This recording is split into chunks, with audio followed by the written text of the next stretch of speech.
IKEAs nødradio. Der er opstået en mindre nødsituation i bygningen, hvorfor vi beder den gå til nærmeste nødudgang. Følg afmærkningerne. Personalet er klar til at vejlede dem. Børn fra børneparkeringen er evakueret og befinder sig hos McDonald's.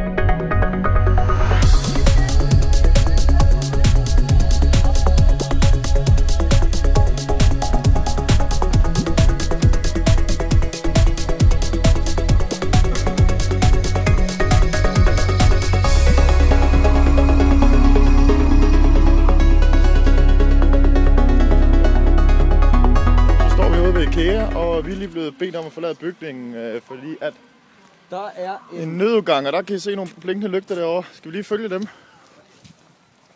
Lad os da lige...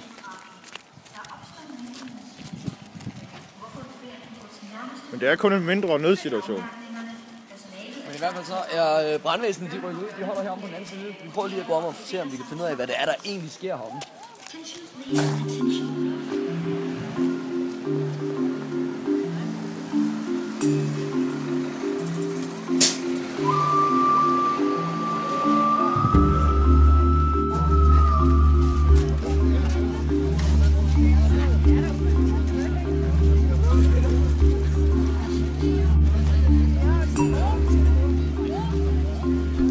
Ja, så kommer sprøjterne.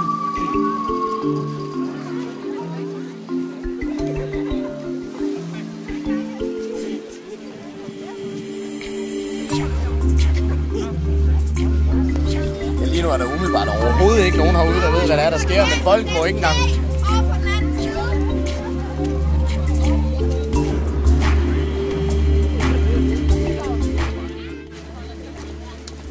Ja, som sagt, der er ingen, der aner, hvad der sker. Nu skal vi gå endnu længere væk. Umiddelbart så er der ikke nogen røgudvikling, og ikke andet end på brandfolk, der står og snakker sammen. Ingen er gået ind i bygningen, så lige præcis hvad der er, der sker, det ved vi ikke. Folk kan ikke få lov at hente deres biler. Ja, det er sådan ret weird. Men selv de ansatte ser ud til at tage situationen ret roligt, så det kan nok ikke være så galt, det der er galt.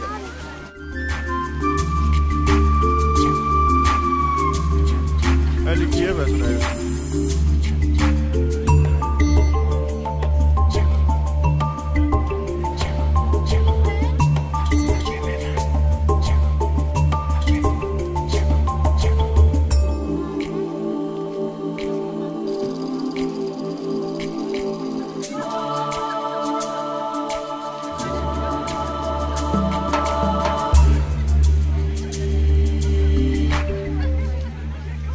Simpelthen, at vi åbner IKEA igen.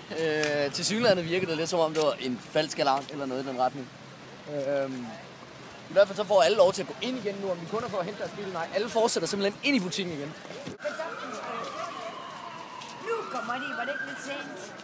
Ja, det vil jeg også sige. Ja, nu kommer politiet, det var flot.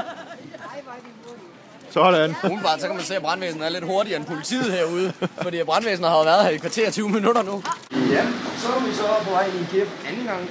Og rulletrapperne er lukket. Vi skal tage den manuelle trappe den her gang. Skal vi prøve at tage den anden, den har jeg ikke prøvet af.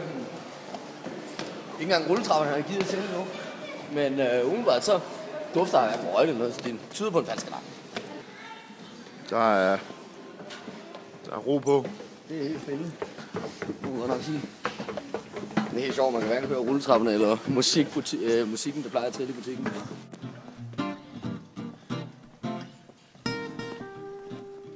Som vi kan se, så er jeg nærmest mutters alene i IKEA. Det er fantastisk. Det er så, at dem, der står ved kasserne, ikke helt går hjem.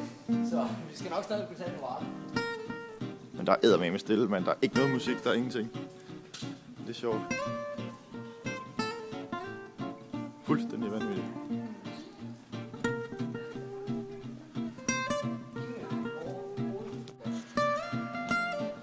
De har så simpelthen lige sagt i højtalerne, at det var en teknisk fejl hernede i Rodebutikken, hvor vi rent faktisk står nu. De har det hernede med dagens tilbud, hvor det er, at der er nedsatte varer helt af helvede til. Men det er så en fejl nede i det her rum her, som har gjort, at de bliver nødt til at rømme butikken, og nu giver de simpelthen en gratis kop kaffe til alle, der er i IKEA. Er det ikke fantastisk? Jo.